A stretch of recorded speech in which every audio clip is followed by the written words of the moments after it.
नमस्ते नमस्कार प्यारे दोस्तों, सभी को राधे राधे, सभी को गुड आफ्टरनून, सभी को प्रणाम और सभी को जय हिंद जय भारत। कैसे हैं आप सभी? उम्मीद करती हूँ आप लोग बहुत अच्छे होंगे, बहुत ज़बरदस्त होंगे और एकदम बेहतरीन होंगे और ज़बरदस्त तरीके से आपकी जो पढ़ाई है वो। तो सभी प्यारे साथियों का मैं भावना भाटी स्वागत करती हूँ आपके प्यारे से परिवार रोजगार विद एप्लीकेशन पर। जल्दी से सभी प्यारे दोस्त क्लास के साथ जुड़ जाइएगा। क्लास सभी को नमस्कार, सभी को प्रणाम और सभी को तो एक बार सभी दोस्त क्लास के साथ जुड़े और मुझे बताएं कि क्या आप लोग मुझे सुन पा रहे हैं, क्या आप लोगों तक मेरे जो कमेंट्स है वो पहुंच पा रहे हैं या नहीं। फटाफट से बताएंगे सभी दोस्त, फटाफट से आए और बताएं कि क्या आप लोग मुझे सुन पा रहे हैं। अगर हाँ तो कमेंट सेक्शन में थम्स अप कर दीजिए, उसके बाद अपनी इस क्लास को आगे लेकर चलते हैं। ओके मैडम, ओके मैम, आवाज़ आ रही है? Okay, all okay, yes ma'am, yes ma'am, yes ma'am, जी वॉइस आ रही है, जी मैम, जी। चलो बहुत बढ़िया, तो अब क्लास को शुरू करते हैं। तो कल हमारी ये क्लास हो चुकी थी, उसमें हमने बात करी थी आपके जो बायोलॉजी है वो किस शब्द से बना है, बायोलॉजी के फादर कौन है यानी पिता, है ना, जीव विज्ञान के पिता। तो अगर मैं आप लोगों से पूछूं आज की इस क्लास में कि आप लोग में से कितने ऐसे बच्चे हैं जो बताएंगे कि जंतु विज्ञान के पिता किसको कहते हैं, who is the father of zoology, who is the father of zoology यानी जंतु विज्ञान के पिता किसको कहते हैं। फटाफट से सभी दोस्त कमेंट सेक्शन में बताओ भाई, कमेंट सेक्शन में बताएंगे who is the father of zoology यानी जंतु विज्ञान के पिता किसको कहा जाता है। नमस्ते नमस्कार, अरस्तु को कहते हैं, रोशन बोल रहे हैं, बहुत बढ़िया। और सभी बच्चों के कमेंट आने लगे हैं, अरस्तु अरस्तु। जितेंद्र है, चंदन है, राहुल है, अनिल है, अंकित है, उमा है ना, अंजलि, मोहित, बहुत बढ़िया। तो चलिए इस क्लास में हम लोग क्या करने वाले हैं, आपकी बायोलॉजी का एक टॉपिक जिसका नाम है सेल यानी कोशिका, इस चैप्टर को अब हम शुरू करने वाले हैं। तो बायोलॉजी की एक पहली क्लास कल हो चुकी है, आज दूसरी क्लास है और आज की क्लास को हम लोग एक टॉपिक के साथ शुरू करेंगे। इस टॉपिक का नाम है दोस्तों कोशिका यानी कि सेल। बहुत ज़्यादा इंपॉर्टेंट टॉपिक है बच्चा, क्योंकि ये टॉपिक आपको जब भी बायोलॉजी पूछी जाती है ज़्यादातर चांसेस होते हैं कि इसी चैप्टर से क्वेश्चन आपको पूछे जाएं। ठीक है, आलोक कृष्णा बहुत बढ़िया बेटा, बहुत अच्छे से आपने बताया सभी बच्चों ने कि जीव विज्ञान के पिता भी अरस्तु ही हैं और जो जंतु विज्ञान है जूलॉजी के फादर भी अरस्तु हैं। अब हम चलते हैं आगे की तरफ और बात करते हैं कोशिका वाले चैप्टर की। बेटा मैंने बताया बहुत इंपॉर्टेंट चैप्टर है कोशिका, और क्योंकि बहुत इंपॉर्टेंट चैप्टर है तो बहुत अच्छे से समझना है आपको। इस थियोफ्रेस्टस वनस्पति विज्ञान के हैं जितेंद्र, बिल्कुल सही। अब सुनो मेरी बातें सारे दोस्त अच्छे से। बेटा ये चैप्टर बड़े आराम से पढ़ना है, बहुत अच्छे से पढ़ना है और बहुत बड़ा चैप्टर है, इसीलिए आप लोगों को पेशेंस के साथ पूरा अपने अंदर पेशेंस रखना है, आपको तसल्ली पूर्वक ये चैप्टर पढ़ना है। ठीक है, चलिए आइए अब बात करते हैं हम लोग यहाँ से कि मैम कोशिका का अध्ययन क्या कहलाता है। सबसे पहला पॉइंट पेपर में क्वेश्चन पूछा जाता है कि कोशिका का अध्ययन क्या कहलाता है। ठीक है, कोशिका का अध्ययन यानी कि स्टडी ऑफ सेल। आपको पेपर में आता है क्वेश्चन कि स्टडी ऑफ सेल क्या होता है, कोशिका के अध्ययन को क्या कहा जाता है। तो दोस्तों कोशिका के अध्ययन को कहा जाता है साइटोलॉजी। ठीक है, तो कोशिका का अध्ययन क्या होता है, साइटोलॉजी। तो ये आपको पूछा जाएगा कि साइटोलॉजी किसका अध्ययन है, आप बताओगे कि साइटोलॉजी जो होता है ये कोशिका का अध्ययन है। ठीक है, तो कोशिका के अध्ययन को हम लोग क्या कहते हैं, साइटोलॉजी। ठीक है, साइटोलॉजी। तो कोशिका के अध्ययन को कहा जाता है साइटोलॉजी। पेपर में आपको पूछा जाता है कि साइटोलॉजी किसका अध्ययन है, आप बताते हो कोशिका का अध्ययन। अगला पॉइंट आपको पूछा जाता है कि कोशिका है क्या मैडम, ये कोशिका होता क्या है। तो बेटा आप लोग, मैं, इस संसार में जितने भी सजीव हैं, अच्छा आप कौन से ऐसे सजीवों के बारे में जानते हो, कल की क्लास में मैंने बताया था कि भाई जीवाणु भी सजीव की कैटेगरी में आता है, बैक्टीरिया ऑल्सो लिविंग। ठीक है, एंड आप लोग बताओगे कि मैम पेड़ पौधे भी सजीवों की कैटेगरी में आते हैं, और जीव जंतु जितने भी हैं इस पृथ्वी पर सब सजीवों की कैटेगरी में आते हैं। तो इन सबका शरीर को, इन सबका जो शरीर है ना वो बना होता है कोशिका से, यानी इन सब सजीवों के शरीर को बनाने वाली जो सबसे छोटी इकाई होती है उसको कहा जाता है कोशिका। बिल्कुल आस्था जी, बिल्कुल। तो कोशिका क्या होती है, आप लोग बताएंगे सजीवों के शरीर की सबसे छोटी इकाई। तो आप लोग बताएंगे सजीवों के शरीर की, ठीक है, शरीर की सबसे छोटी इकाई, ये आपको पूछा जाता है, सबसे छोटी इकाई। तो कोशिका क्या होता है, सजीवों के शरीर की सबसे छोटी इकाई है। तो कोशिका के बारे में कभी भी आपको पूछता है कि कोशिका क्या है, तो आप बताते हो सजीवों के शरीर की सबसे छोटी इकाई, यानी smallest unit of livings, smallest unit of livings, यानी हमारे शरीर की, इस पृथ्वी पर जितने भी सजीव हैं उनके शरीर की सबसे छोटी इकाई होती है कोशिका। तो smallest unit of livings body, clear. तो सजीवों के शरीर की सबसे छोटी इकाई होती है कोशिका। क्या मैम पेड़ पौधे भी कोशिका से बने होते हैं? तो बिल्कुल, पेड़ पौधों को भी बनाने वाली कोशिका, सारे जंतुओं को बनाने वाली कोशिका, बैक्टीरिया को बनाने वाली कोशिका, फंगस, कवक जो मैंने कल बताए थे जैसे मशरूम वगैरह, इन सब को बनाने वाली कोशिका, और हम इंसानों को भी बनाने वाली जो सबसे छोटी इकाई है वो कोशिका होती है। तो सभी सजीवों का शरीर किससे मिलकर बना होता है? कोशिका से मिलकर बना होता है। तो इसीलिए हम कह सकते हैं smallest unit of livings body होती है जो सेल, क्लियर।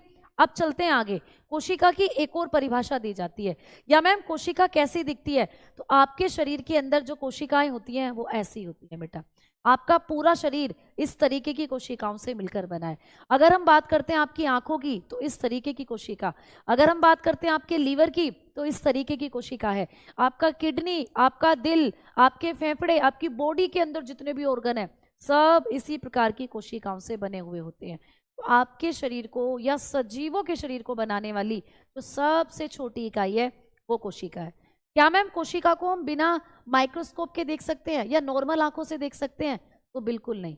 अगर आप लोगों के फेफड़े हैं और फेफड़ों को ऐसे झांक झांक कर देखोगे तो क्या कोशिकाएं नजर आएंगी? क्या बिल्कुल नजर नहीं आएंगी, क्योंकि ये सूक्ष्मदर्शी से दिखाई जाती हैं। ये फोटो जो लिया हुआ है ये माइक्रोस्कोप से लिया था, तो सूक्ष्मदर्शी से देखी जाती हैं जो कोशिकाएं होती हैं, ठीक है ना, क्लियर। क्लियर। टोटल कितनी क्लास होगी बेटा ऐसा बताना मुश्किल है, लेकिन एक क्लास हुई है अभी कल।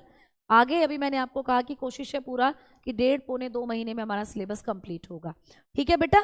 चलिए अब आ जाइए, बात करते हैं कोशिका के बारे में। एक और डेफिनेशन आपको दी जाती है, तो कोशिका और क्या होती है, तो कोशिका की एक और परिभाषा कि भाई कोशिका सजीवों की, ऐसे भी लिखा होता है पेपर में कि कोशिका सजीवों की, प्यारे दोस्तों सजीवों की क्रियात्मक और संरचनात्मक इकाई है।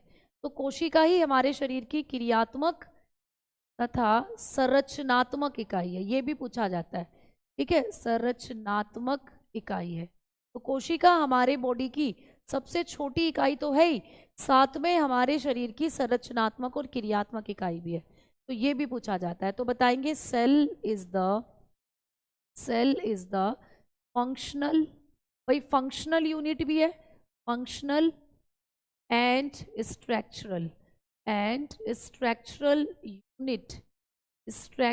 यूनिट ऑफ बॉडी या of livings.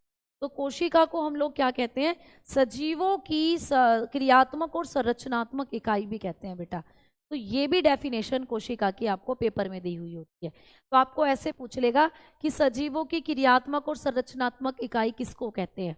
Which of the following is known as structural and functional unit of livings. तो आप लोग बताओगे कोशिका, यानी कोशिका को ही सजीवों की क्रियात्मक और संरचनात्मक इकाई कहते हैं, ठीक है।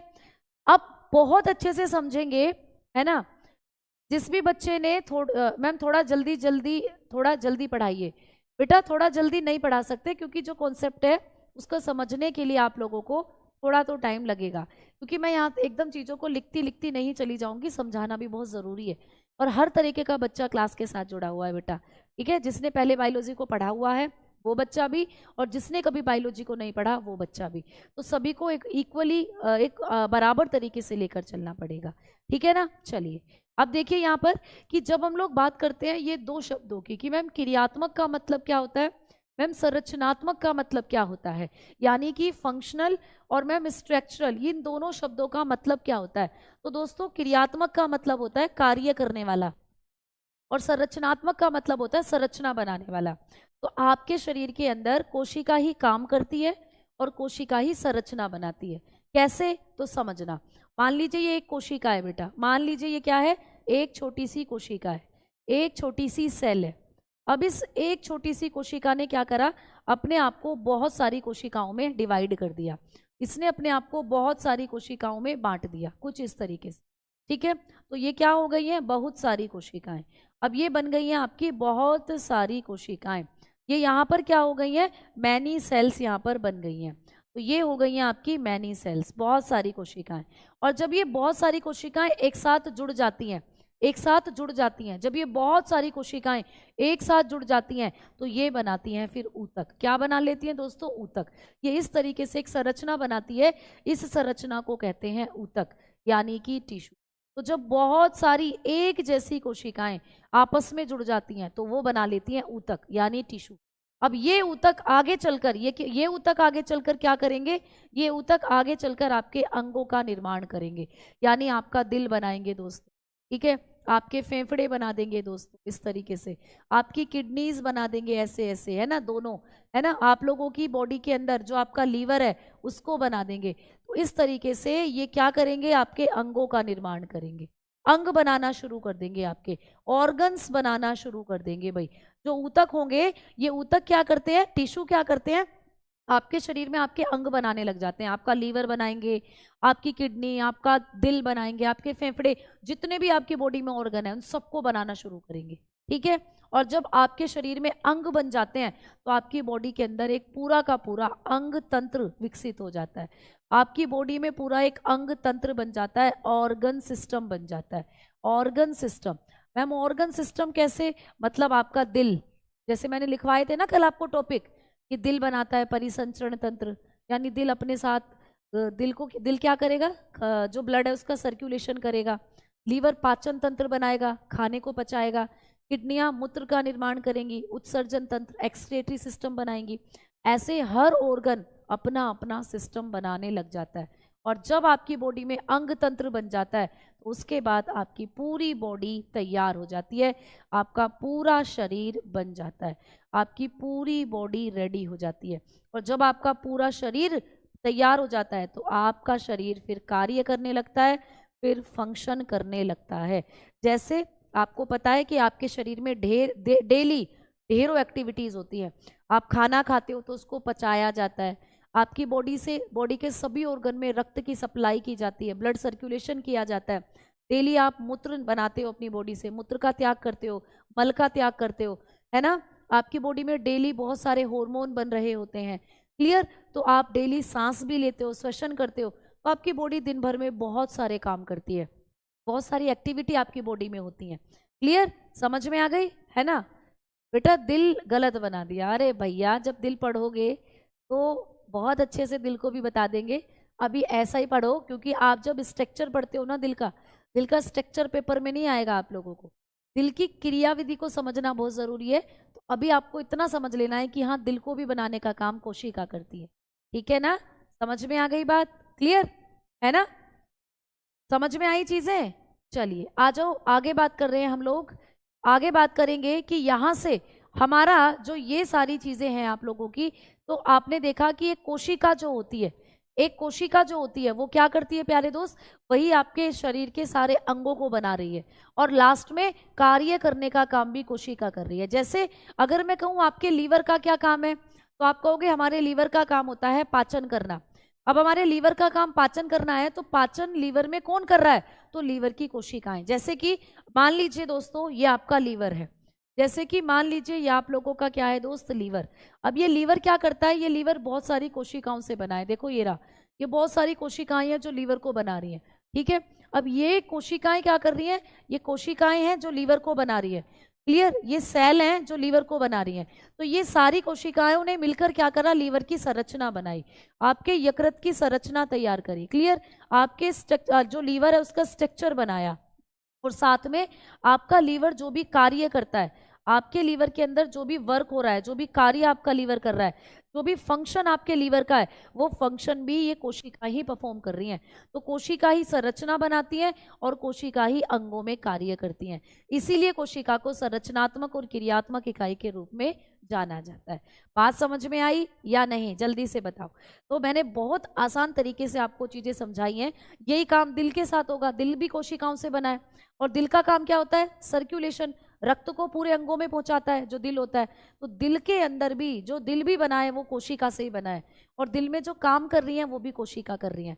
जिस दिन दिल खराब हो जाता है उस दिन दिल की कोशिकाएं ही खराब होती हैं, दिल की कोशिकाएं ही काम करना बंद कर देती है, इसीलिए दिल भी काम करना बंद करेगा और रोगी की मृत्यु हो जाती है। तो कहने के लिए आपने अभी अभी समझा कि कोशिका ही सजीवों की क्रियात्मक और संरचनात्मक इकाई है। समझ में आ गई बात? बहुत बढ़िया से समझ में आया। चलिए अब आगे बढ़ते हैं और अब हम लोग बात करते हैं कि मैम कोशिका की खोज किसने करी थी। ये बहुत इंपॉर्टेंट पॉइंट है, पेपर में क्वेश्चन आता है कि कोशिका की खोज। तो आइए बात करते हैं कि कोशिका की खोज किसने करी थी। दो, ठीक है, यानी डिस्कवरी ऑफ सेल। तो जब हम लोग बात करते हैं डिस्कवरी ऑफ सेल की, तो सबसे पहले आपको यहाँ से दो चीजें याद रखनी है। कोशिका की खोज से संबंधित दो तरीके के प्रश्न आपको पूछे जाते हैं। चलिए दोनों के बारे में बात करते हैं कि कोशिका की खोज से हमें दो तरीके के पॉइंट पूछे जाते हैं। एक तो आपको पूछा जाता है कि भाई मृत कोशिका की खोज किसने करी थी, ये क्वेश्चन आता है। मृत कोशिका की खोज, ठीक है, मृत कोशिका की खोज मतलब डेड सेल की खोज, मतलब मरी हुई कोशिका को सबसे पहले किसने खोजा। तो आपको पेपर में पूछा जाता है discovery of dead cell. Discovery of dead cell को किसने किया था? डेड सेल यानी कि मृत कोशिका को सबसे पहले किसने खोजा? तो आप लोग आंसर करके आओगे रॉबर्ट हुक, ठीक है, रॉबर्ट हुक नाम के साइंटिस्ट, रॉबर्ट हुक। तो रॉबर्ट हुक नाम के साइंटिस्ट थे जिन्होंने सबसे पहले क्या किया था दोस्तों? मृत कोशिका की खोज करी थी। कब करी थी? 1665 में, ये भी पूछा जाता है। तो सबसे पहले डेड सेल को खोजने का जो श्रेय जाता है वो जाता है रॉबर्ट हुक के पास, है ना। अब रॉबर्ट हुक ने किस में खोजा था डेड सेल को, ये पूछ लिया जाएगा। तो आप लोग बताओगे कि कॉर्क कोशिका में खोजा था। किसमें? कॉर्क कोशिका में। क्लियर? आप बताते हो कि किसमें खोजा था? कॉर्क कोशिका में खोजा था बेटा, ये भी पूछा जाता है। कॉर्क कोशिका में खोजा था। तो किसके अंदर सबसे पहले डेड सेल को खोजा था? तो आप बताओगे was discovered in cork cell. तो भाई ये कॉर्क सेल में खोजा था सबसे पहले डेड सेल को। मैम कॉर्क क्या होता है? कॉर्क होता है लकड़ी का एक छोटा सा टुकड़ा, लकड़ी का एक छोटा सा पीस। तो सबसे पहले रॉबर्ट हुक ने मृत कोशिका को खोजा, डेड सेल को डिस्कवर किया 1665 में। और किस में किया था? एक कॉर्क सेल में किया था। कॉर्क सेल कैसी दिखती है? देखो ये है कॉर्क सेल। जब हम एक लकड़ी का एक छोटा सा पीस काटते हैं ना, लकड़ी का जब एक छोटा सा पीस काटेंगे और उसको माइक्रोस्कोप में रखेंगे, ऐसा दिखाई देगा आपको, ऐसा। तो लकड़ी का एक छोटा सा पीस काटा रॉबर्ट हुक ने, उसको माइक्रोस्कोप में रखकर देखा, तो तब उनको नजर आए कुछ ऐसे मधुमक्खी के समान छत्ते के जैसी संरचनाएं। ठीक है, ये देखो ये वाले, ऐसा नहीं लग रहा जैसे मधुमक्खी के छत्ते हो। ये बड़ा कर दिया भाई, माइक्रोस्कोप से खींचा गया फोटो है ये। तो यहाँ आप लोग देख पा रहे हो कि छोटे छोटे छत्ते से, छोटे छोटे कमरे से बने हुए हैं ये बने हुए। तो मधुमक्खी के छत्ते के समान कमरे नजर आए रॉबर्ट हुक को, और रॉबर्ट हुक ने इन कमरों को नाम दिया सेल, यानी कोशिका। तो तभी से रॉबर्ट हुक को जाना जाता है मृत कोशिका की खोज के लिए। ठीक है, तो रॉबर्ट हुक ने जब कॉर्क, एक लकड़ी के छोटे से पीस को, है ना,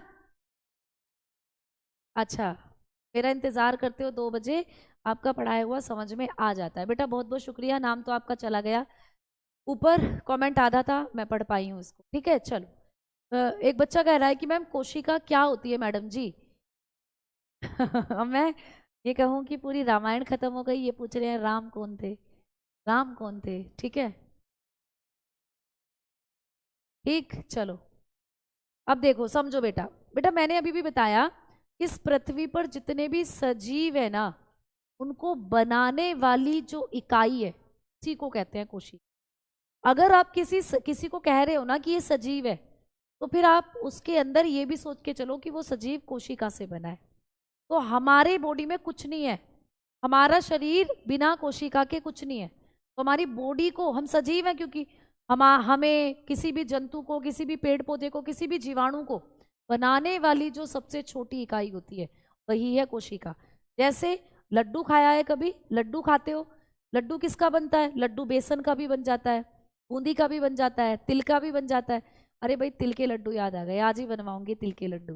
तो भैया जब हम लड्डू खाते हैं तो लड्डू को बनाने वाली जो इकाई है वो बूंदी हो सकती है, लड्डू बूंदी का बन सकता है ना, लड्डू बेसन का बन सकता है, लड्डू जो है आप बताते हो भाई तिल के लड्डू बन सकते हैं। तो अगर आपसे कोई पूछे कि लड्डू को बनाने वाली इकाई, तो आप नाम बता दोगे, बेसन, बूंदी या तिल। वैसे ही सजीवों का शरीर जिससे बना है वो होती है बेटा कोशिका, वो होती है कोशिका। समझ में आ गई ये बात? तो आप अपने बारे में सोचो, आप कुछ नहीं हो, आप कोशिका से बने हो। अगर आपके शरीर से सारी कोशिकाओं को हटा दिया जाए तो आपका कोई ऑर्गन काम नहीं कर पाएगा, कोई ऑर्गन नहीं बन पाएगा। तो आपका शरीर पूरा कोशिका से बना हुआ है, हर ऑर्गन को बनाने वाली इकाई कोशिका। सबसे पहले कोशिका की खोज रॉबर्ट हुक ने करी थी। या सबसे पहले मृत कोशिका को किसने खोजा? रॉबर्ट हुक ने। किसमें खोजा था? एक कौर कोशिका में। लकड़ी, लकड़ी भाई पेड़, पेड़ क्या होते हैं अभी बताया ना, पेड़ भी तो सजीव है, पेड़ भी तो कोशिका से बने हैं। तो जब एक पेड़ की एक लकड़ी टूट गई, लकड़ी टूटकर नीचे गिर गई, तो उसके अंदर जितनी कोशिका थी वो मर गई, क्योंकि जब कोई इंसान मरता है तो उसकी भी कोशिका मर जाती है। लीवर किडनी सब काम करना बंद कर देते हैं, तभी तो एक रोगी की मृत्यु होती है। तो जब तक लीवर किडनी ऑर्गन सारे काम कर रहे हैं, जब तक वो व्यक्ति जिंदा है। जिस दिन अंगों ने काम करना बंद करा उस दिन मर जाएगा। तो अंग काम करना कब बंद करेंगे? जब वहां की कोशिका काम करना बंद कर देंगी। ठीक है, तो जब एक लकड़ी का छोटा सा पीस जमीन पर गिरा, उस छोटे से पीस का छोटा सा हिस्सा काटकर जब रॉबर्ट हुक ने माइक्रोस्कोप में देखा तो उनको ऐसा नजर आया, और इन्हीं छोटे छोटे कमरों को उन्होंने नाम दिया सेला। ये कमरे कैसे दिख रहे हैं? ऐसा लग रहा है जैसे मधुमक्खी का घर हो। तो ये नजर आ रहे हैं आपको कैसे? मधुमक्खी के समान छत्ते, जैसे मधुमक्खी का छत्ता होता है इसके समान ये आपको नजर आते हैं, है ना। तो मधुमक्खी के छत्ते के समान संरचना इसको नजर आई। हनी बी कॉम कहते हैं जिसको, honey bee com like structure नजर आए। तो तभी से रॉबर्ट हुक को मृत कोशिका की खोज करने का श्रेय दिया जाने लगा। ठीक है, समझ में आ गई बात? अब एक चीज और याद रखना कि ये एक कोर कोशिका है और ये इसके अंदर मधुमक्खी के समान छत्ते नजर आ रहे हैं। अब इस कोर कोशिका के चारों तरफ एक पदार्थ पाया जाता है। ये जो कोर कोशिका है इसके चारों तरफ ऐसे करके एक पदार्थ मिलता है। तो ये भी क्वेश्चन आता है कि कोर्क कोशिका के चारों तरफ कौन सा पदार्थ पाया जाता है? तो भाई कोर्क कोशिका के चारों तरफ, इस पॉइंट को आप लोग लिखेंगे, पेपर में पूछा जाने वाला प्रश्न है। कोर्क कोशिका के चारों ओर, ठीक है, कोर्क कोशिका के चारों ओर सुबेरीन नाम का पदार्थ पाया जाता है। सुबेरीन, ठीक है, सुबेरीन नामक पदार्थ पाया जाता है। ठीक है, तो ये पूछा गया प्रश्न है कि कोर्क कोशिका के चारों तरफ कौन सा पदार्थ पाया जाता है? सुबेरीन नामक पदार्थ पाया जाता है। ठीक है, तो बताओगे suberin, suberin substance, substance is found around the cork cell, around the cork cell. तो भाई कॉर्क सेल के चारों तरफ क्या होता है? सुबेरीन नाम का एक पदार्थ पाया जाता है। ठीक है, समझ में आ गई बात? ठीक, अब इंग्लिश में भी लिख दिया करो बेटा, बिल्कुल मैं सारी चीजें आपको बायलिंगुअल लिखती चल रही हूँ। एक भी ऐसा वर्ड नहीं है जो केवल हिंदी में हो, केवल इंग्लिश में हो।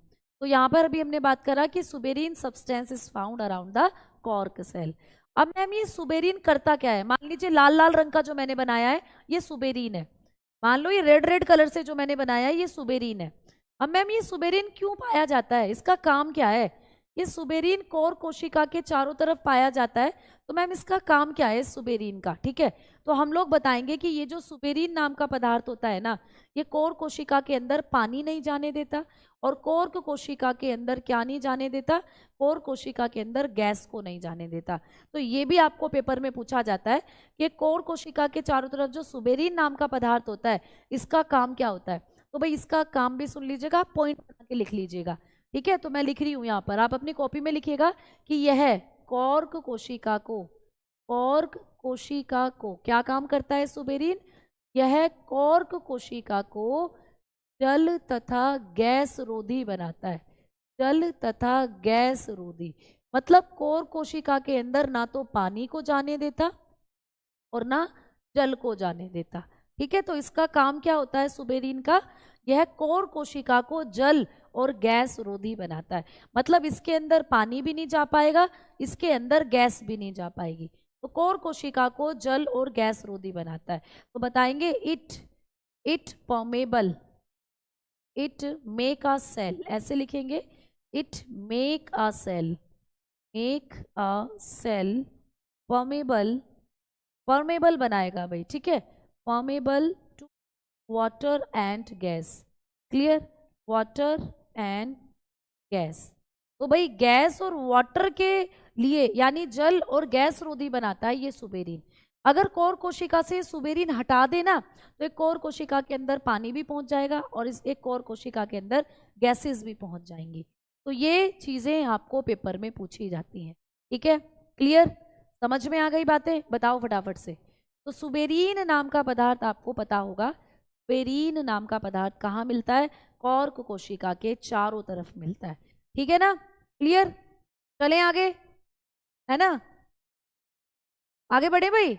चलिए अब चलते हैं, अब बात करते हैं कि मैम ये जो जीवित कोशिका है इसकी खोज किसने करी। हमसे ये भी क्वेश्चन पूछा जाएगा कि जीवित कोशिका की खोज किसने करी। तो दूसरी तरफ आपको पेपर में क्वेश्चन आएगा जीवित कोशिका की खोज। ये मैंने आपको कल बताया था। कौन बच्चा मुझे बताएगा कि जीवित कोशिका की खोज किसने करी थी?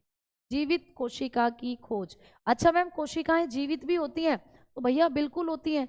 अभी आपका शरीर काम कर रहा है तो आपकी सारी सेल जिंदा है, अच्छे से काम कर रही हैं। जिस दिन सेल हमारी शरीर की मर जाएंगी उस दिन हम भी मर जाएंगे भैया। तो कोशिकाएं जीवित ही होती हैं, है ना। तो इसीलिए बताओ जीवित कोशिका की खोज किसने करी थी? आपसे पूछेगा डिस्कवरी ऑफ लिविंग सेल। मैंने कल आपको बताया था। तो जल्दी से बताओ सभी दोस्त कि जीवित कोशिका की खोज का श्रेय किसको जाता है। और कल मैंने आपको इनके बारे में बताया भी था। तो बहुत बढ़िया, ल्यूवेनहॉक, जिनको फादर ऑफ माइक्रोबायोलॉजी के नाम से जाना जाता है, जिनको हम लोग क्या कहते हैं? सूक्ष्म जैविकी के पिता कहते हैं। तो बिल्कुल जीवित कोशिका की जो खोज करी थी वो किसने करी थी? ल्यूवेनहॉक, है ना। ल्यूवेनहॉक याद रखना। वैसे इनका नाम एंटोनी वोन ल्यूवेनहॉक है, तो लेकिन इतना लंबा नहीं आता, ल्यूवेनहॉक आप लोग याद रखोगे। तो आप बताएंगे ल्यूवेनहॉक। ठीक है, ल्यूवेनहॉक नाम के साइंटिस्ट ने क्या किया था? जीवित कोशिका को खोजा था। कब? 1674 में। 1674 में बेटा। 1665 में मरी हुई कोशिका खोजी गई और उसके बाद 1674 में खोजा गया था लिविंग सेल को। अब बात करते हैं कि मैम किस में खोजा था। तो आप लोग बताओगे कि भाई मरी हुई कोशिका या मृत कोशिका को तो कॉर्क के अंदर खोजा था। लकड़ी का एक छोटा सा पीस होता है कॉर्क, उसके अंदर खोजा गया था। लेकिन जब हम जीवित कोशिका की बात करते हैं तो जीवित कोशिका को तालाब के पानी में खोजा था। कहाँ? तालाब के पानी में। तालाब के पानी में खोजा था बेटा, है। ठीक है, तो कब खोजा था? तालाब के पानी में खोजा था, इन पॉन्ड वाटर। क्लियर, इन पॉन्ड वाटर। तो तालाब के पानी के अंदर सबसे पहले एक जीवित कोशिका की जो खोज करी थी वो किसने करी थी? ल्यूवेनहॉक ने करी थी। समझ में आ गई बात? ठीक है, क्लियर। हाँ जी नरेश जी, कतई हो गई है, बिल्कुल हो गई है। बॉटनी के फादर नेम मैम, बेटा बॉटनी के फादर है थियोफ्रेस्टस। कल मैंने बताया था, कल बताया था ना थियोफ्रेस्टस। क्लियर, योद्धा बैच के नोट्स हैं, दोबारा बनाने की जरूरत नहीं है बेटा, बिल्कुल उसके उसी से हो जाएगा, कोई दिक्कत नहीं है। ठीक है, उसी से हो जाएगा। चलिए आइए अब चलते हैं आगे की तरफ। और अब हम लोग बात करते हैं कोशिका से संबंधित आया प्यारे दोस्त एक सिद्धांत जिसको कहते हैं कोशिका सिद्धांत। अब मैं आपको थोड़ा सा बताऊंगी कोशिका सिद्धांत के बारे में, है ना। कोशिका सिद्धांत, अब हम लोग एक हेडिंग डालते हैं कोशिका सिद्धांत, जिसको कहते हैं हम लोग सेल थ्योरी। तो यहाँ से पेपर में बहुत ज़्यादा क्वेश्चन आते हैं कि भाई कोशिका सिद्धांत क्या है और कोशिका सिद्धांत को किसने दिया। तो प्यारे बच्चों, दो साइंटिस्ट थे जिनका नाम था शिल्डेन और श्वान। क्या था प्यारे दोस्त? शिल्डेन और श्वान, है ना। दो साइंटिस्ट के नाम थे, एक थे शिल्डेन और एक था श्वान। इन दोनों ने मिलकर दिया था कोशिका सिद्धांत को। और इन दोनों ने बताया कि इस पृथ्वी पर जितने भी सजीव है ना वो कोशिका से बने हैं। तो कोशिका सिद्धांत किसने दिया था? आप लोग बताओगे कि यह है शिल्डेन और श्वान ने दिया था। किसने दोस्तों? शिल्डेन तथा श्वान ने दिया। ठीक है, तो ये पेपर में पूछा जाता है, श्वान ने दिया। ये एग्जामिनेशन में पूछा जाता है कि किसने कोशिका सिद्धांत को दिया था, तो आप बताते हो शिल्डेन और श्वान। तो बताएंगे was given by शिल्डेन एंड श्वान। तो शिल्डेन नाम के साइंटिस्ट थे एंड श्वान नाम के साइंटिस्ट थे। तो दोनों ने क्या किया था, दोनों ने मिलकर कोशिका सिद्धांत को दिया था। कौन से सन में दिया था, 1838 और 1839, दोनों ही ईयर हैं जो कोशिका सिद्धांत के बताए जाते हैं। तो 1838 से 1839 जो था 1839, इसमें कोशिका सिद्धांत को देने वाले दो साइंटिस्ट आए जिनका नाम था शिल्डेन और श्वान। पेपर में सीधा प्रश्न मिलता है, किसने कोशिका सिद्धांत दिया, हु प्रोपोंडेड द सेल थ्योरी। तो आप बताकर आते हो शिल्डेन एंड श्वान। समझ में आ गई बात है ना। अब आपको ये पूछता है कि कोशिका सिद्धांत था क्या भाई, ये बता दो। कोशिका सिद्धांत क्या था, सेल थ्योरी थी, तो था क्या, क्या बताया इसमें इन्होंने बताया कि भाई सभी सजीव कोशिका से बने हैं। कितनी सिंपल बात, जो मैं पहले बता चुकी हूँ कि इस पृथ्वी पर जितने भी सजीव है ना, सभी सजीव किससे बने होते हैं, कोशिका से बने हैं, है ना। तो सभी सजीव कोशिका से बने हैं, ये बताया था इन्होंने। ठीक है, कोशिका से बने होते, तो ये था सेल थ्योरी, बने होते हैं, ये बताया इन्होंने कि भाई सभी सजीव कोशिका से बने होते हैं। All livings made up of cell, सभी सजीव कोशिका से बने होते हैं भाई, ये बताया। ठीक है, दूसरी बात क्या बताई इन्होंने कोशिका सिद्धांत के अंदर, दूसरी बात इन्होंने बताई कि कोशिका ही सजीवों की इकाई है, या कोशिका ही जीवन की सबसे छोटी इकाई है। इस बात को बताया जो मैं बता चुकी हूँ, आप पढ़ चुके हो ना, कोशिका सबसे छोटी इकाई होती है। तो बस वही बात इन्होंने बताई, है ना। अच्छा जी विष्णु जी बहुत बहुत शुक्रिया प्यारे दोस्त, है ना। दीदी मुझे शादी नहीं करनी, घर वाले करवा रहे हैं। अरे कर लो, कोई बात नहीं, ये तो सपना होता है सबका कि हमारी शादी करवा दे, मेरी शादी करवाओ, मेरी शादी करवाओ। बस ये है कि पहले तो बात करो अपने परिवार से, इसमें मैं कुछ नहीं कर सकती बेटा। दूसरा, अगर आपको शादी करनी है तो आप अपना लक्ष्य जो है उसको मत छोड़ो, निगाहें आपकी आपके टारगेट पर होनी चाहिए, ठीक है ना। तो निगाहें अपने टारगेट पर रखो, कोई बात नहीं, शादी करवा रहे हैं तो करने दो, लेकिन शादी के बाद भी जो आपका टारगेट है उस टारगेट के लिए काम करते रहो लगातार, ठीक है। चलो अब देखो इधर, तो इन्होंने कोशिका सिद्धांत में दूसरी बात क्या कही थी कि कोशिका सजीवों की सबसे छोटी इकाई है, ये बात भी बताई थी कि कोशिका सजीवों की छोटी इकाई है, ये बात भी इन्होंने बताई कोशिका सिद्धांत के अंदर, ठीक है। तो ये सारी चीजें आपकी सेल थ्योरी से पूछी जाती हैं। बताएंगे cell is the smallest unit, ठीक है, स्मॉलेस्ट यूनिट ऑफ लिविंग। तो कोशिका सजीवों की सबसे छोटी इकाई है, ये बात भी इन्होंने बताई थी अपनी सेल थ्योरी के अंदर, ठीक है। समझ में आ गई बातें, अब आगे बढ़े। देखो एक बच्चा कह रहा है कि मैम मेरी करवा दो, मैंने तो कहा ना आजकल के बच्चों का सपना ये है कि भैया पैदा बाद में होते हैं, वो पहले शादी करवा दो। तो पहले कुछ बन लिख लो, लेकिन अगर शादी हो भी गई है या करवा रहे हैं फैमिली वाले, तो अपने टारगेट से मत भटकना, अपने लक्ष्य को जरूर याद रखो और उसे पाने के लिए दिन रात काम करते रहो, ठीक है। ये आपके लिए एक बड़ा सबक होना चाहिए। चलिए आइए अब चलते हैं आगे की तरफ और बात करते हैं कोशिका सिद्धांत के बाद कि कोशिका जो है कितने प्रकार की होती है। अब बात करते हैं टाइप्स ऑफ सेल, ठीक है दोस्तों। अब हम लोग हेडिंग डालेंगे टाइप्स ऑफ सेल। अब बात करेंगे टाइप्स ऑफ सेल की, यानी कोशिका के प्रकार, ठीक है, कोशिका के प्रकार। तो दोस्तों कोशिका कितने प्रकार की होती है, यहाँ से भी आपको पेपर में क्वेश्चन बनते हैं। तो अब हम लोग बात करेंगे टाइप्स ऑफ सेल की। क्या मैम आपने अभी बताया कि इस पृथ्वी पर जितने भी सजीव हैं, है ना, वो कोशिका से बने हैं, all livings are made up of cell. तो क्या सारे के सारे एक जैसी कोशिका से बने हैं, सबके शरीर में एक जैसी कोशिका है? पेड़ पौधों के अंदर जो कोशिका है वही कोशिका हमारे अंदर है क्या? जीवाणु में जो कोशिका है वही कोशिका हमारे अंदर है क्या?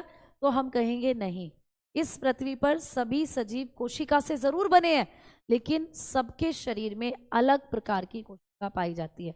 हर किसी को अलग तरीके की कोशिका बनाती है। जैसे जीवाणु की कोशिका अलग प्रकार की है, पेड़ पौधों की कोशिका अलग है, और जंतुओं की कोशिका अलग। जंतु कोशिका, पादप कोशिका और जीवाणु कोशिका, तीनों ये अलग तरीके की कोशिकाएं होती हैं। तो आइए सबसे पहले बात करते हैं कि कोशिका को कितने भागों में बांटा गया है। तो बात करेंगे सबसे पहले हम कि कोशिका को 2 भागों में बांटा है। ठीक है, अगर हम देखें तो सेल को हमने 2 पार्ट्स में बांटा है। एक होती है अकेंद्रीय कोशिका, क्लियर, अकेंद्रीय कोशिका। एक क्या हो जाती है? अकेंद्रीय कोशिका, क्लियर, जिसको हम कहते हैं प्रोकैरियोटिक सेल। Prokaryotic cell. एक हो जाती है प्रोकैरियोटिक सेल, ठीक है, एक हो जाएगी भाई प्रोकैरियोटिक सेल, और दूसरी हो जाती है सकेंद्रीय कोशिका। एक अकेंद्रीय और एक सकेंद्रीय कोशिका। दूसरी हो जाती है सकेंद्रीय कोशिका, जिसको कहते हैं यूकैरियोटिक सेल, है ना, यूकैरियोटिक सेल। तो यूकैरियोटिक और प्रोकैरियोटिक 2 तरीके की होती हैं बच्चा कोशिका, है ना, 2 तरीके की होती हैं कोशिकाएं। अच्छा, अकेंद्रीय और सकेंद्रीय, इनमें एक नाम, एक अंतर आपको समझ में आ रहा होगा। आ मतलब नहीं, केंद्रीय मतलब केंद्रक, मतलब ऐसी कोशिका जिसमें केंद्रक नहीं होता। ठीक है, हिंदी वालों के लिए। अगर इंग्लिश में देखें तो प्रो का मतलब होता है प्राचीन, प्रिमिटिव, बहुत पहले जो कोशिका बनी थी, प्राचीन कोशिका, है ना, प्राचीन कोशिका, क्लियर। चलो अब देखो इधर आगे है सकेंद्रीय। स मतलब साथ में, केंद्रक, केंद्रीय मतलब केंद्रक, तो केंद्रक के साथ वाली कोशिका, मतलब जिसमें केंद्रक होता है, ऐसी कोशिका। तो यहां पर आप लोगों को समझना है कि प्रोकैरियोटिक कोशिका जो होती है ये प्राचीन कोशिका है बेटा। ये कैसी कोशिकाएं? प्राचीन, मतलब सबसे पहले यही कोशिका बनी थी पृथ्वी पर। जब पृथ्वी पर जीवन बन रहा था ना, और नए नए जीवों का निर्माण हो रहा था, तो यही कोशिका थी जो सबसे पहले बनी थी। तो ये प्राचीन कोशिका है। तो आपको क्वेश्चन आ जाता है कि निम्नलिखित में से प्राचीन कोशिका कौन सी है? Which of the following is a primitive cell? तो ये एक प्रिमिटिव सेल है, ठीक है, it is a primitive cell.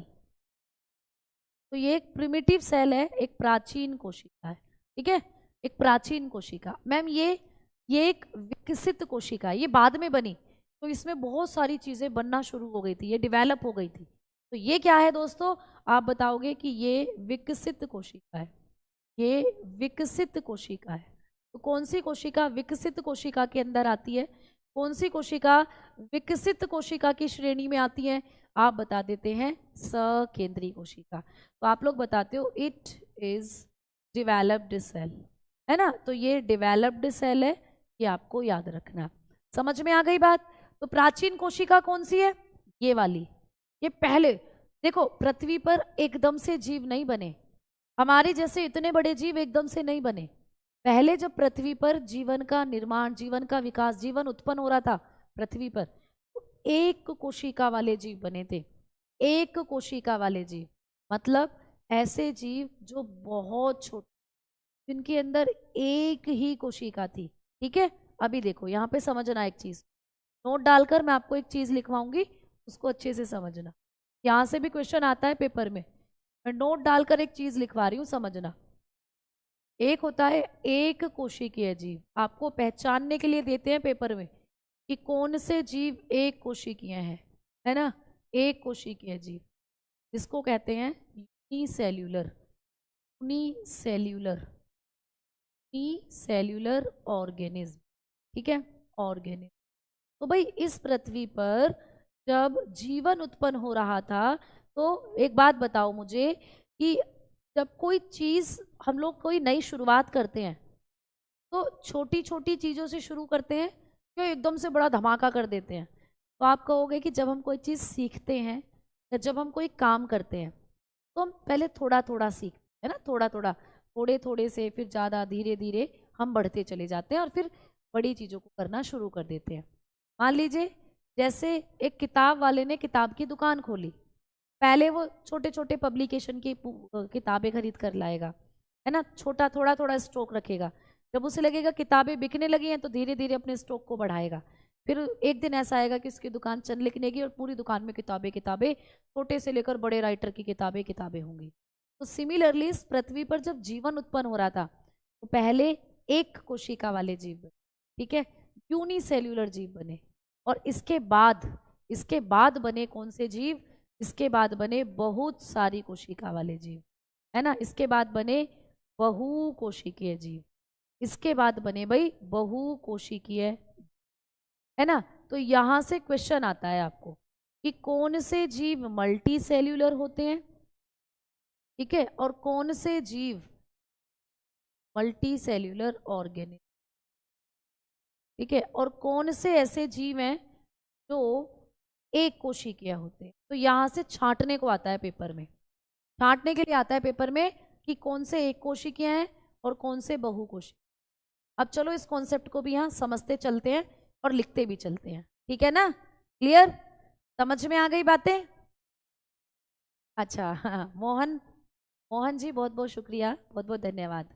अब चले देखो इधर समझो भाई, एक कोशिका नाम से पता चल रहा रटना काहे है बाल को, रटना नहीं है। जो चीज तुम समझ सकते हो उसको समझ के पढ़ो, हर चीज को नहीं रटना होता, ठीक है। जैसे अभी मैंने बताया कि सबसे पहले मृत कोशिका की खोज किसने करी है, कहानी की तरह समझो कि रॉबर्ट हुक थे, वो गार्डन में घूम रहे थे भैया, ऐसे ऐसे पेड़ की एक टहनी टूट कर गिर गई, उसने कहा आई पेड़ की टहनी टूट गई, अपने घर ले गए वो, चलो इससे कुछ करूंगा, जलाऊंगा, खाना वाना बनाऊंगा।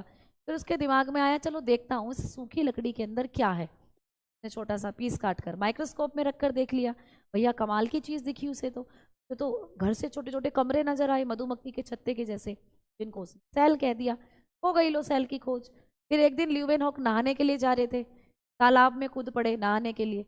जैसे तालाब में कूदे तो उन्होंने सोचा इस तालाब के अंदर कुछ है तो नहीं जो मुझे काट लेगा, तो वैसा तो उसको कुछ नहीं दिखा, लेकिन उसने सोचा कि इसके पानी को माइक्रोस्कोप में रखकर देखता हूँ इसमें क्या है।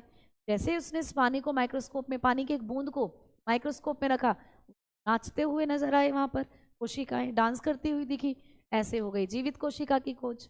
फिर उसके बाद आपके एक कोशिकीय और बहुकोशिकीय जीवों का कॉन्सेप्ट आता है। एक कोशिकीय जो एक ही कोशिका से बने हैं, है ना, तो भाई एक कोशिकीय एक कोशिका से बने होते हैं, इनमें एक ही कोशिका है, एक कोशिका से बने होते हैं। समझ में आ गई बात? तो कौन से जीव हैं जिनके शरीर में एक ही कोशिका होती है? तो आप बताते हो एक कोशिकीय जीव, ये एक ही कोशिका से बने होते हैं। तो आप लोग बताओगे made up of single cell, ये किससे बने होते हैं? सिंगल सेल से बने होते हैं, ठीक है, एक ही कोशिका से बने होंगे। जैसे कि ये, तो भैया ये रही एक कोशिका, ही है एक ही कोशिका है, ये एक ही कोशिका से बने हैं। अब मैम ये काम भी क्या करते हैं, है ना, ये काम भी, इनके अंदर सारा काम भी ये एक ही कोशिका करेगी। इत्तू सी जान और इतने सारे काम, ऐसा समझ लो कि जैसे हम मूवी नहीं देखते हैं, मूवी में एक खड़ूस सास होती है और वो अपनी बहू से सारे घर का काम करवाती है, बहू ही कपड़े धोएगी, बहू ही खाना बनाएगी, बहू ही पोछा लगाएगी, बहू ही पैर दबाएगी।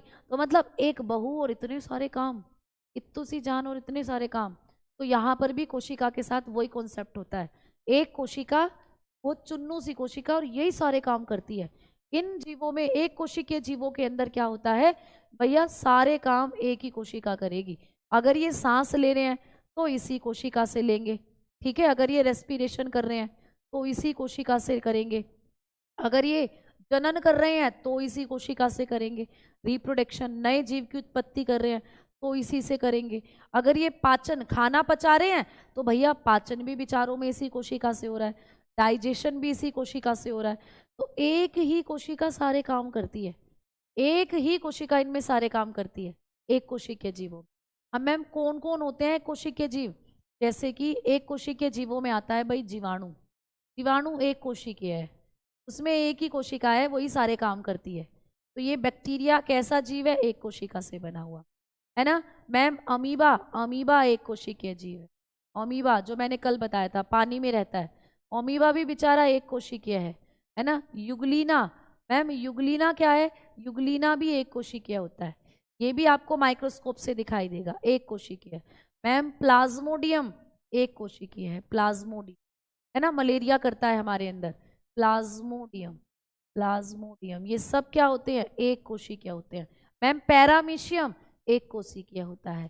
केंचुआ तो बहुत सारी, बेटा जो तुम्हें नॉर्मल आंखों से दिख जाए ना, समझ लेना वो बहुत सारी कोशिकाओं से बना है, ठीक है, वो बहुत सारी कोशिकाओं से बना है। चींटी, मैंने कल भी बताया था, चींटी क्या है, चींटी आपको नॉर्मल दिखाई दे जाती है, चींटी में बहुत सारी कोशिकाएं हैं तब वो तुम्हें दिखाई दे रही है।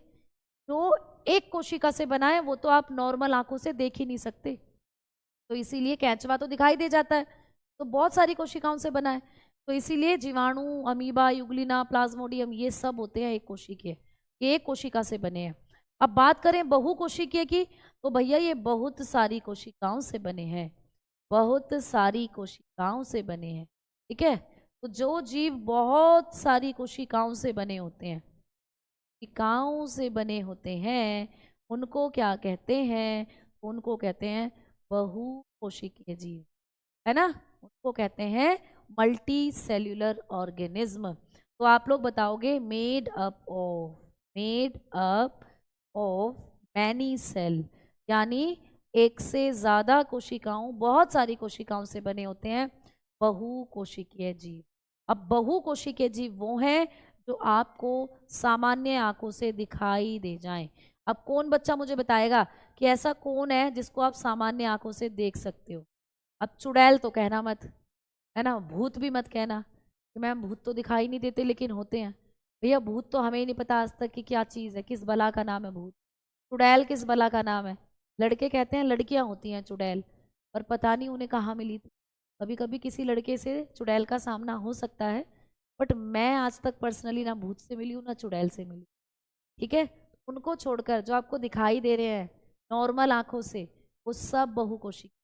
मैंने आपको चींटी का एग्जाम्पल दिया, अब आप चींटी के बाद तो आप देखते ही हो सब कितने बड़े बड़े हैं। हम लोग, कुत्ता, बिल्ली, गधा, घोड़ा, पेड़ पौधे, सब के सब क्या होते हैं, बहुकोशिकीय, है ना, समझ में आ गई बात। तो बहुकोशिकीय का एग्जाम्पल देना जरूरी है क्या, तो कहोगे मैडम वैसे तो हम बता देंगे कि बहुकोशिकीय जीव कौन कौन से हैं, लेकिन एक आधे जीव को बताने में बड़ी दिक्कत होती है, तो पेपर में आता है। जैसे कि मैं बताऊं कि बहुकोशिकीय कौन होते हैं, तो आप बताते हो कि जो मल्टी सेल्यूलर के एग्जाम्पल हैं, मल्टी सेल्यूलर के जो एग्जाम्पल हैं वो कौन से हैं, आप बताना। हाइड्रा, कभी सुना है नाम हाइड्रा का, अब जरूर सुनिए। हाइड्रा ये पानी में रहने वाला जंतु है ना, ये पानी में रहता है बेटा, एक जंतु है, लेकिन ये बहुत सारी कोशिकाओं से बने। तो आपको पेपर में दे देगा कि निम्नलिखित में से कौन एक बहुकोशिकीय जीव है या एक बहुकोशिकीय जंतु है, which of the following is a multi cellular animal. तो आप हाइड्रा का नाम आपने कभी नहीं सुना, कुत्ता, बिल्ली, गधा, घोड़ा देता तो पहचान लोगे, ये नहीं पहचान पाओगे। तो इसीलिए याद रखना कि हाइड्रा एक बहुकोशिकीय जंतु है बेटा, ये पानी में रहने वाला जंतु है, जंतु है बेटा, एनिमल है। समझ में आ गई बात, इसको पहचान लोगे, ठीक। तो हाइड्रा हो गया बहुकोशिकीय जंतु है।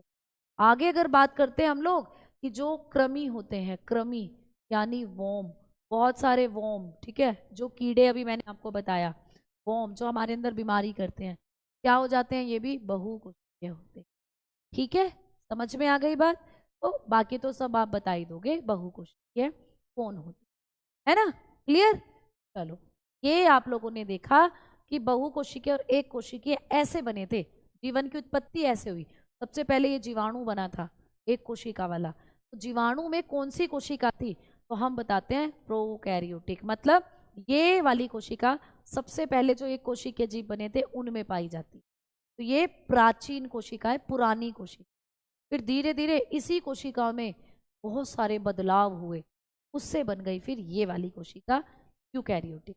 तो आपको कभी भी पूछे कि प्रिमिटिव सेल किसको कहते हैं, प्रोकैरियोटिक को, और विकसित कोशिका डेवलप्ड सेल किसको कहते हैं, सकेंद्री यानी यूकैरियोटिक कोशिका, ठीक है।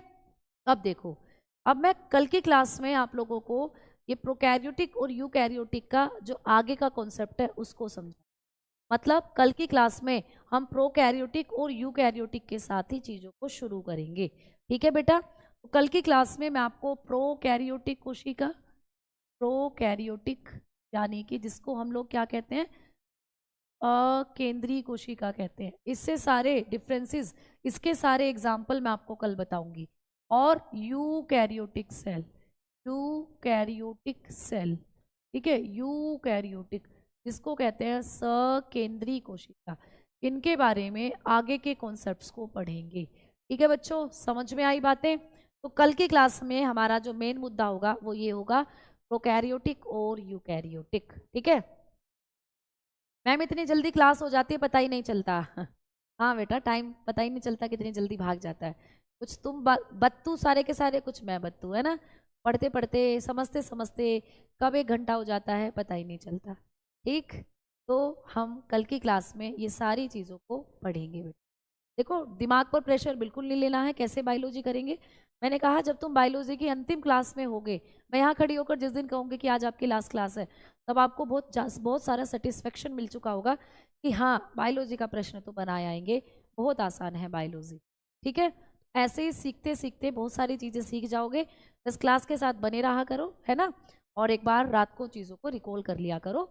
ठीक है, कोई डाउट होता है टेलीग्राम ग्रुप में आप उस डाउट को पूछ सकते हो, कोई दिक्कत नहीं। ऐसे ही पढ़ेंगे सारी चीज़ें। ठीक है, तो मिलते हैं कल की क्लास में। तब तक के लिए धन्यवाद। जय हिंद, जय भारत, नमस्ते, नमस्कार सभी प्यारे दोस्त। ठीक है, चले, टाटा, बाय बाय। जी बिल्कुल टाइम से कोर्स करवाएंगे, आप बिल्कुल परेशान ना हो।